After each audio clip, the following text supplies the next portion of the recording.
Глава 33. Лин Вэнь, одетая в черное, подошла к императору и встала рядом с троном. Без тени улыбки она вынула именной список, указала на несколько строк и обратилась к Цзюньгу. «Владыка, кое-кто из небожителей совершает обход своих владений за пределами столицы бессмертных, они не в состоянии сейчас вернуться». Цзюньгу ответил с легким кивком. «Они оповестили меня об этом ранее».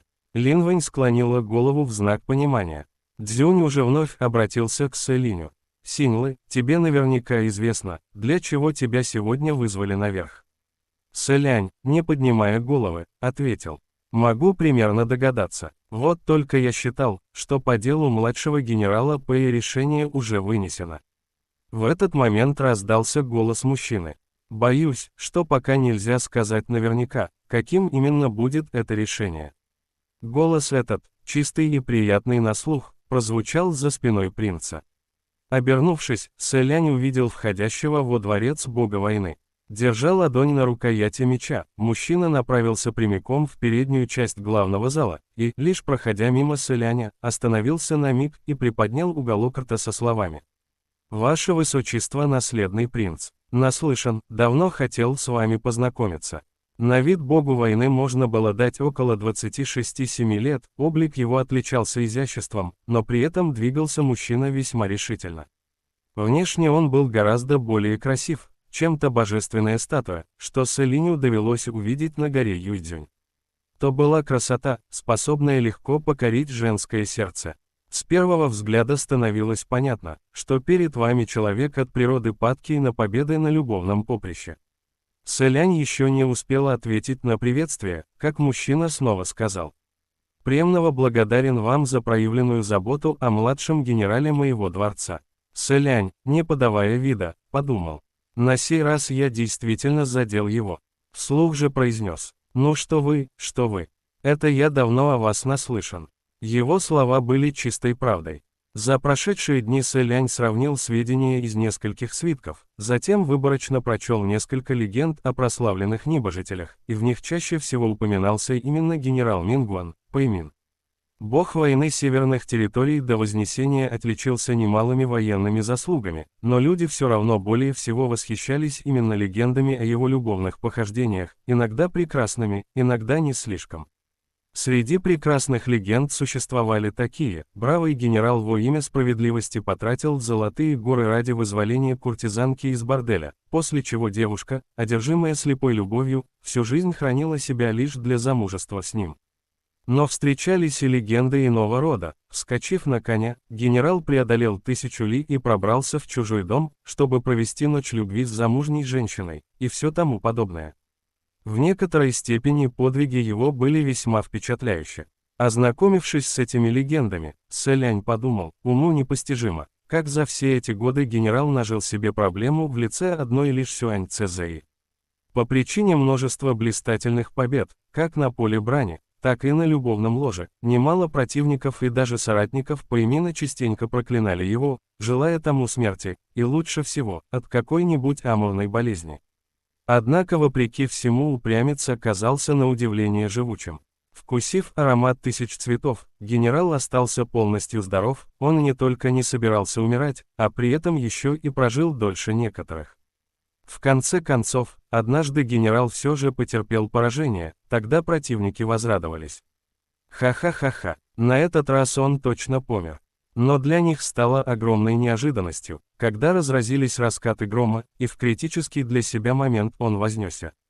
На этот раз все те противники, которых он не убил лично, скончались сами от бушующей внутри злости. Но даже после вознесения характер Пэймина ни капли не изменился, лишь намного расширилась сцена для его любовных похождений, о которых люди продолжали слагать легенды. Начиная от богинь и небесных чиновниц, заканчивая оборотнями-обольстительницами и демонами в женском обличии, будь они хоть немного красивы, никому не удавалось избежать его ухаживаний. И все же генералу по-прежнему более всего были по нраву земные красотки. Он стал излюбленным главным героем для творцов любовных романов, и если бы тот путь самосовершенствования, который избрал Сэлянь, не предписывал содержать мысли в чистоте и укрощать порочные желания, принц тоже, возможно, из любопытства раздобыл бы парочку подобных книжец. Поэтому, помимо почетного звания бога войны северных земель, в народе за ним закрепилось прозвище божества, дарующего успех в делах любовных. Даже в небесных чертогах немало небожителей, случайно сталкиваясь с генералом где-то, проходили мимо и незаметно поворачивались, будто вознося молитвы, в надежде, что им перейдет хоть частичка его удачи на любовном поприще. Нельзя не отметить, что подобное прозвище, несмотря на небольшое сходство, все же являлось более удачным, чем огромный член, которым по несчастливой случайности наградили Фэн Синя. Все присутствующие небожители прекрасно поняли, о чем именно наслышаны эти двое, и в душе схватились за животы от смеха. Покончив с формальностями, Сэ Лянь спросил, и что же означает нельзя сказать наверняка в устах генерала Пэя? Пэймин пару раз щелкнул пальцами, и в самом центре главного зала возник парящий в воздухе труп. Строго говоря, то была распластанная пустая оболочка. Однако поскольку внутри нее вместо души имелась лишь пустота, а сама оболочка с ног до головы была покрыта кровью, сейчас она ничем не отличалась от обыкновенного трупа. Взглянув на симпатичное лицо, глаза которого были плотно сомкнуты, принц понял, это тело Аджао. Или же тот самый двойник младшего генерала Пэя. Многие небожители были ошеломлены столь внезапным появлением чего-то подобного посреди их собрания, где каждый являлся образцом красоты и благовоспитанности. Спустя какое-то время привели и Пэйсу. Закованный в кандалы, он все же оставался невозмутим и холоден. Опустив голову, юноша молчал. Сэ Лянь спросил, «Генерал Пэй, что все это значит?» Пэйсу преклонил колени во дворце Шэню, Пэймин же заговорил. В процессе допроса Сяо Пэя он упомянул одну вещь, которая показалась мне весьма удивительной. Он обошел Сэ Ляня полукругом и продолжил. «Я прекрасно осведомлен о способностях Сяо Пэя. И несмотря на то, что двойник его далеко не так силен, как истинное воплощение, нельзя назвать его слабаком. Двойник Пэйсу был вполне способен биться с нечистью ранга свирепой на равных. Однако, как он мне сообщил, ему довелось встретить противника, который не оставлял ему даже шанса на ответный удар. Разве это не удивительно? Я продолжил расспрашивать и выяснил, что в тот момент в крепости Банью Падли его высочества наследного принца Синьлы присутствовал юноша в красных одеждах. Когда прозвучали слова «красные одежды», выражения лиц некоторых небожителей стали немного неестественными. Дальнейшие слова Пэймина превратили эту неестественность прямо-таки в неспособность ровно стоять на ногах. И этот юноша в кромешной тьме за одно мгновение без остатка уничтожил несколько сотен воинов Банью, чей ранг практически приблизился к свирепым. Позвольте узнать, ваше высочество наследный принц, святое божество каких земель явилось к вам в облике этого юноши в красном? Если он не являлся свирепым, значит оставался лишь ранг непревзойденный. К тому же непревзойденный, способный убить сотню свирепых в одно мгновение, носящий красные одежды. Любой мог догадаться, кем наиболее вероятно являлся юноша. Однако никто не желал первым произносить это имя вслух.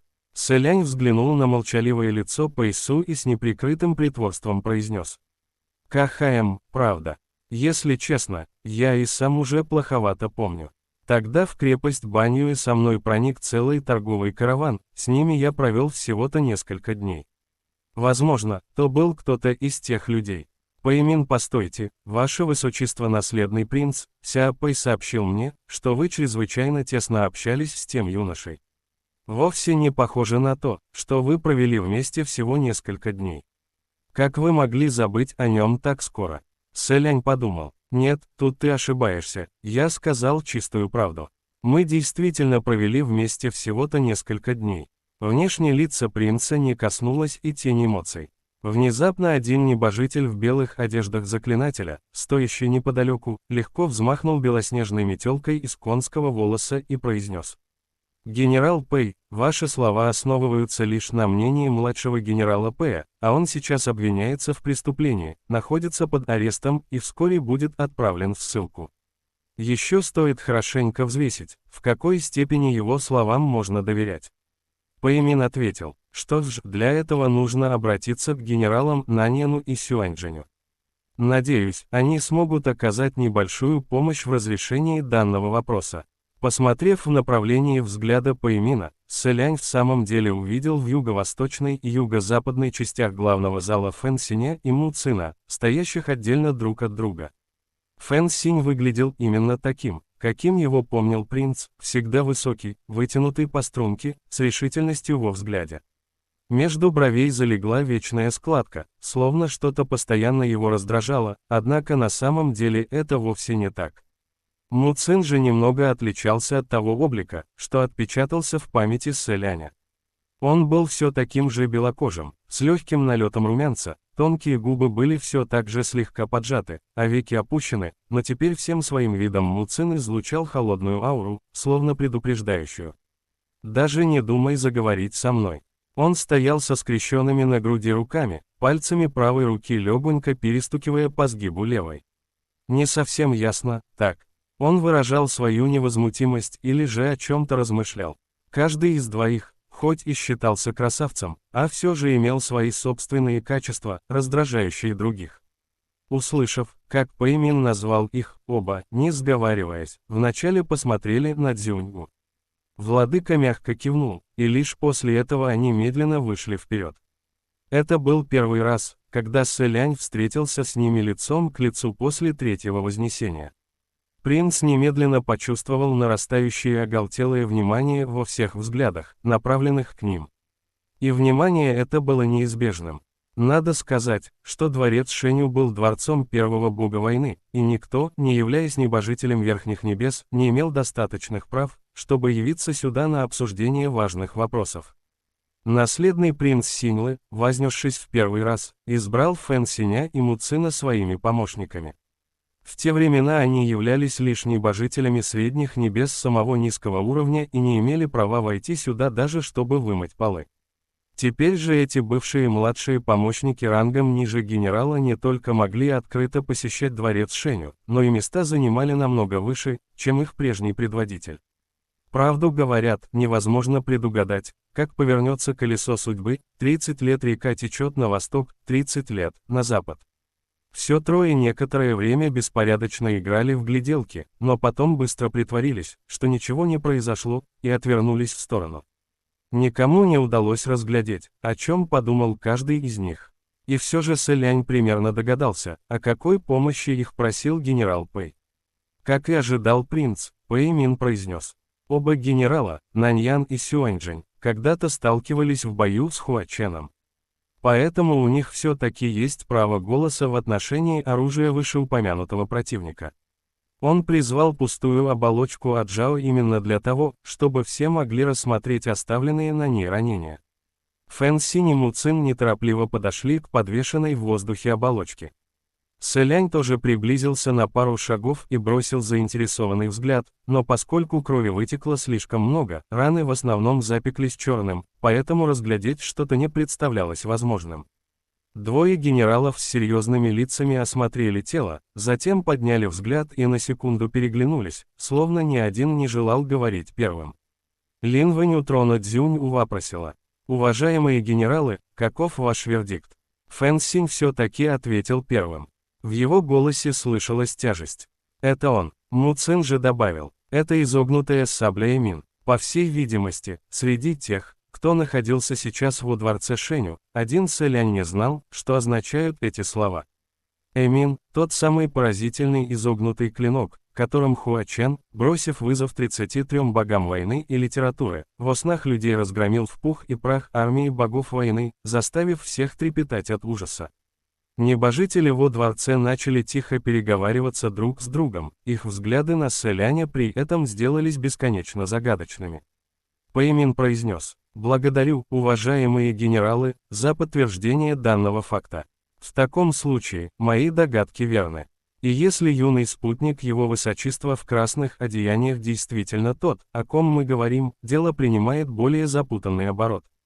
Небожитель в белых одеяниях, который уже высказывался ранее, снова вмешался. Генерал Пэй, вы хотите сказать, что его высочество наследный принц вступил в сговор с непревзойденным князем демонов, чтобы возвести ложное обвинение на младшего генерала Пэя?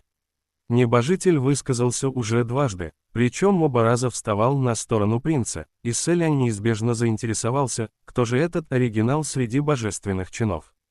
Обернувшись, принц увидел пару чистых ярких глаз, метелку из конского волоса, небрежно лежащую на сгибе локтя, длинный прямой меч за спиной и сложенный веер, заткнутый за пояс из белой яшмы. Облик истинно утонченного и беззаботного человека в вечно приподнятом настроении. Его внешность показалась Селиню смутно знакомой, однако принц так и не смог вспомнить, где мог видеть этого друга на тропе самосовершенствования.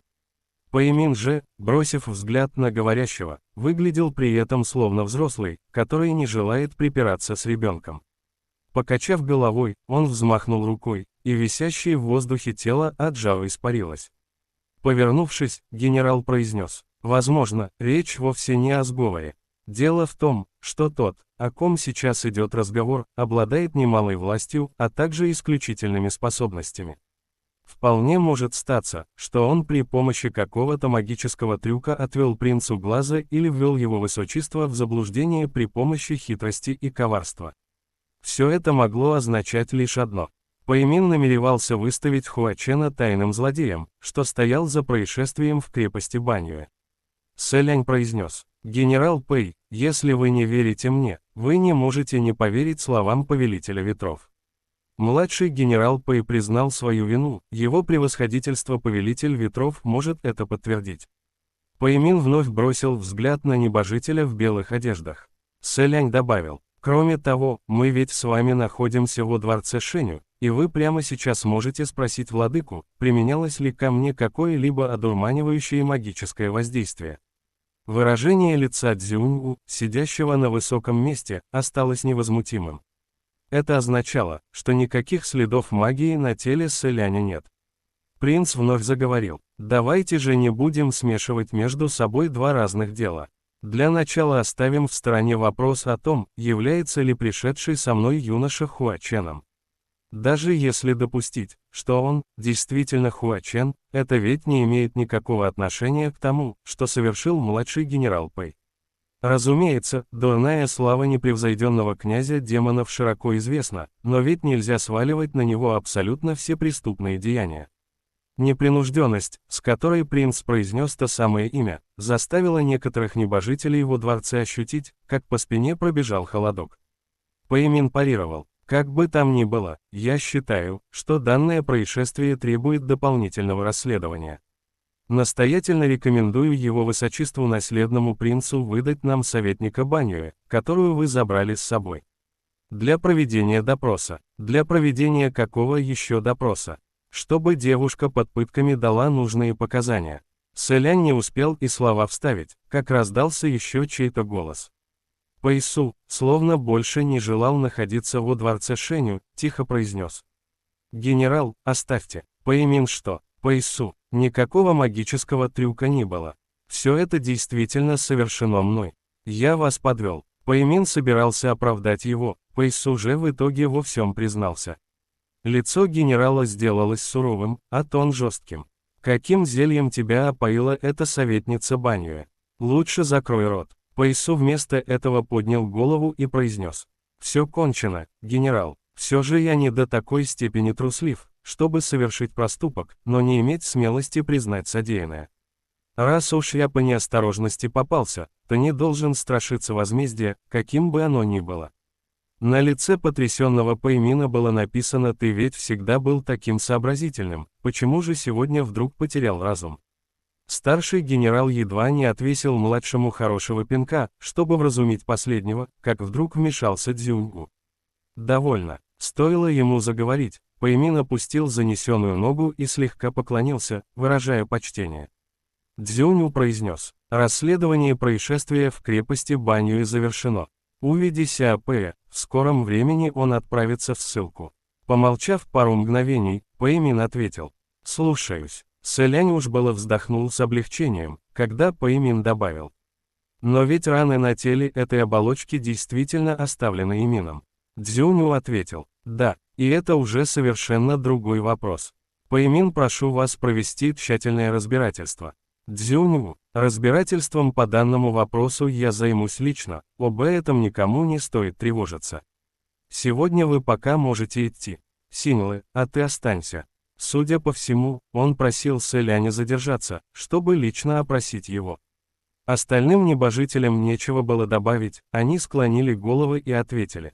Слушаемся. Собрание завершилось, все направились к выходу из дворца небольшими группами. Фэн Синь, проходя мимо, взглянул на принца, словно хотел сказать что-то, но передумал. Селянь слегка улыбнулся ему, но тот в ответ лишь замер на мгновение и все-таки решил уйти. Му Цин же не удостоил принца даже взглядом, словно его и вовсе не существовало, и все же будто специально прошествовал прямо перед Селянем. Небожитель в белом взмахнул метелкой из конского волоса и подошел к принцу с широкой улыбкой, словно хотел с ним заговорить, однако тут его настиг Пэймин, который только что проиграл спор. Сжимая в одной руке рукоять меча, другой потирая нос, он бессильно произнес. «Цинь-Сюань, не мог бы ты не вмешиваться ни в свое дело, хотя бы помятуя о своем старшем брате?» Улыбка исчезла с лица небожителя в белом, он ответил. «Генерал Пэй, не пытайтесь надавить на меня с помощью брата.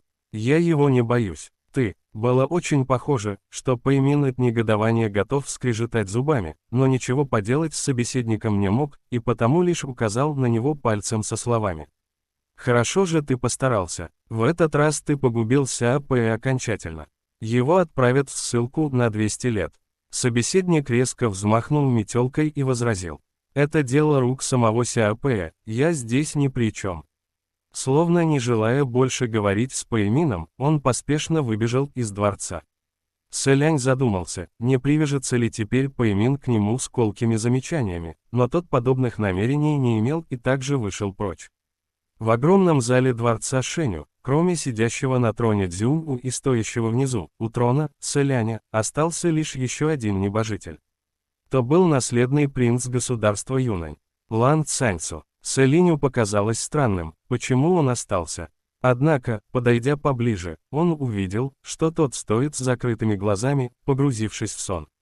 Селянь, не в силах ничего сказать, подумал, вот это мастерство. Затем осторожно похлопал юношу по плечу и позвал. «Ваше Высочество, Ваше Высочество». Лан Цаньцу мгновенно пробудился и воскликнул. «Что случилось?» Селянь ответил. «Ничего, собрание закончилось». Лан Цаньцу только что проснулся и пока еще не до конца осознал происходящее. Он растерянно проговорил. «Уже все закончилось. О чем шла речь? Я что, все прослушал?»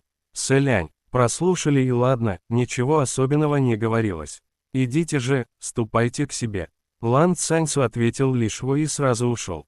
Шагнув за порог дворца, он на мгновение задержался, посмотрел на принца и, вновь лучезарно улыбнувшись, сказал ему. «Спасибо, что разбудили меня». Селянь, добродушно улыбаясь, помахал ему рукой. Лишь дождавшись, когда все окончательно покинут дворец, Селянь медленно повернулся.